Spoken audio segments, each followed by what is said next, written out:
Dust off the fusion reactors. It's Battletech time!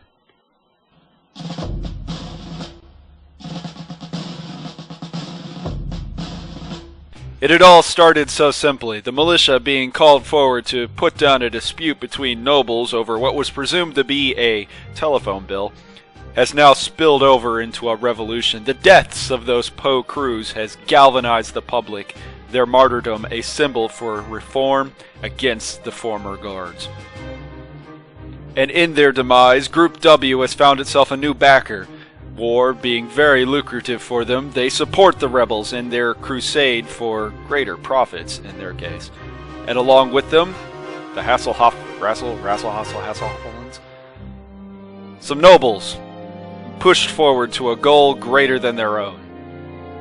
In the still morning hours of the countryside, Comstar and the nobles to which it owes a great deal of gratitude to will put their last stand down against Group W, the rebel insurgents, and the nobles that wish to replace the current regime. They will give them one last bloody nose before leaving planetside.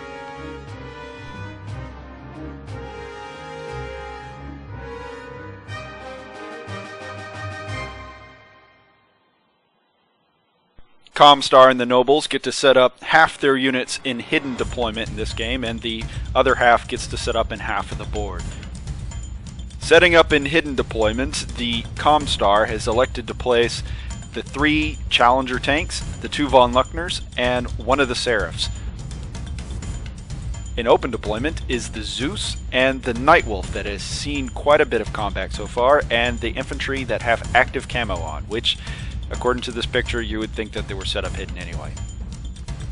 The bulk of Group W's forces has taken the southern edge of the map, with the Hasselhoffens taking the southern edge, with their Raven pushing up to the center of the map, while it engages ECCM to try to counteract the ECM that's on the Nightwolf, while the Heavy Lance of Group W takes the middle. On the northern end of the map, the rebels, in all their might, have decided to push as fast as they can into the woods. They have no EW gear of their own to counteract any ECM or ECCM that we might be using. He is attempting a recon by force, which in Battletech is actually kind of scary to do because of point-blank shot rules. Whenever you enter into Hex with the other guy, it's the only time that you ever get a chance to actually shoot during the movement phase. It's pretty wild. So, as they move forward, the helicopter begins pulling back, the infantry move forward, the Nightwolf finds defilade positions to start taking shots at the heavy Group W lance, while we try to keep Group W off our southern end so that we can hopefully negotiate the amount of shots we're receiving. It's all about a balancing act in Comstar's strategy. In the skies above, however, using its absolutely crazy amount of thrust, a Hasselhoffian Sparrowhawk is actually idling around just above the battlefield, looking for an opportunity to swing down and strike at something. We hopefully will see that here soon. As Group W begins pushing its heavy units in, the Raven begins pushing in further, and we give the order. Comstar pulls back into the woods. We cannot take the amount of fire that they can shell at us, so we just have to keep pegging at them through the woods, reducing the avenues of fire, reducing the amount of units that can shoot at us to only a handful of units. The whole turn goes by pretty quickly. The northern end of the map, the rebels begin pushing forward, running as fast as they can, trying to flush out of the woods anything that they might get near, and they haven't found anything. They've almost crossed the entire map, and they're pushing well into the forest above, and they're starting to get antsy. My brother even mentioned that he was a little concerned that he hadn't seen anything yet. But the fire and fall back maneuver by Comstar is actually working out to our advantage, as not only do the northern recon elements are now pushing as fast as they can, they also managed to get a couple lucky shots off at the King Crab in the distance, knocking it over and getting a few extra points of damage on it. That's always nice. And the Hasselhoffians still don't have a shot. We've successfully defilated our way in such a way that they can't get a shot off at us, denying an entire assault lance worth of fire for 2 turns so far. Remember how I said point-blank shots are scary? It happens. The Challenger pops out of the woods on the northern end of the map. It's actually something of an accident on my own because I thought that the Jenner had stopped moving. The point-blank shots can always be taken against a unit that stops its movement in an adjacent hex. It ignores movement modifiers. It ignores just about everything. It's almost a flat shot at it, and they are devastating whenever they happen. But as it was, I thought he moved the unit. He didn't. So we had to back it up and just assume that it took place in the last turn before, and I'm sorry, that was my mistake.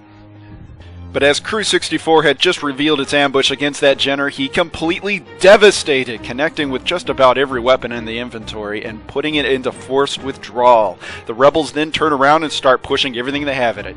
But all they have in the immediate distance is a bunch of lights, a bunch of fireballs, locusts, the Jenner, and a couple other light assets that have no real means of actually taking it on its own. However, his catapult in the distance rains effective fire. It is parked itself. It is raining down LRMs through indirect fire, turn after turn after turn. He was spotting for stuff that was across the map against the infantry, just giving them a bad day, but he's now directed it against the Challenger. It dings the paint. The crew is completely confident that they are going to continue to be awesome. Meanwhile, on the southern end, Comstar continues its tactic of fire and fall back, using the hills and trees to the most advantage that they can. They need to limit the amount of firepower that's coming at them. They are only 2 assault mechs. They have nearly 2 lances worth of equipment flying at them.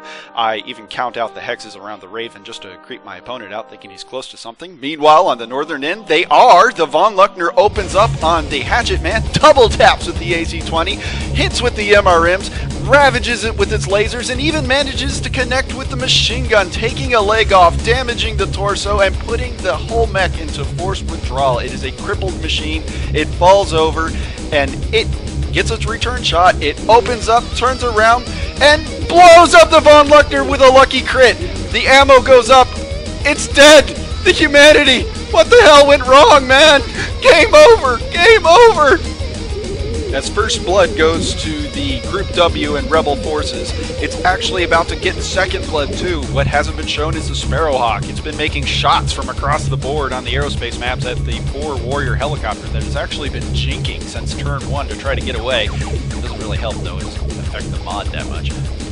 Matter of fact, it doesn't. But the helicopter manages to survive. It has taken quite a few hits. It has virtually no armor on any side of it, but it is still kicking and it's still firing away at the Locust now over there on the eastern northern section of the map. But it gets distracted as it gets called in to do a strafing run against the Zeus and the Nightwolf, successfully getting magic BBs on both of them, putting a gyro hit on the Zeus and causing engine damage to the Nightwolf, but it gets shot down in return. It just goes to show that you can't rely on a light aerospace fire to do ground support work. The infantry, however, have been huddled up and moving back, falling back with the mechs.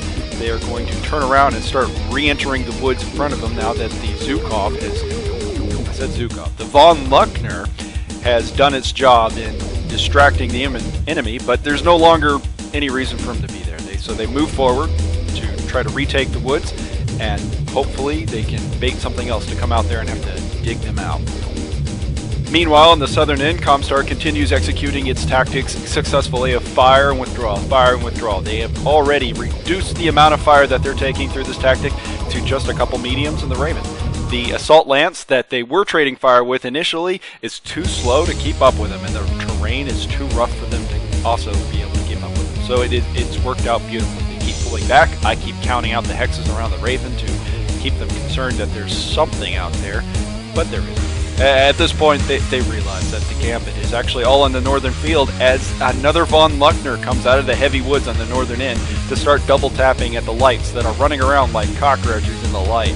And coming out of the quite literal woodwork is another Challenger, attempting to apply a little bit of support for Crew 64 as it withdraws around the mountain pass as the Charger comes flying down to assist him. As we learned before, we shouldn't really expect the assault tank to take on the assault mech because it's not a fair trade. So we're going to double it up. We're going to put 2 assault tanks against him while we pull the Challenger back into some nefarious, underhanded Comstar ploy. But he doesn't make it. He manages to die in the exchange. He loses all his left armor. He didn't have enough motive. He took enough motive damage that he couldn't get away anymore, and the crew has to abandon the tank. It is another kill for the rebels. But in return, Crew 64 manages to put another mech into forced withdrawal, and a magic BB from the supporting Challenger manages to put the Charger into forced withdrawal as well, taking both an engine and a gyro hit.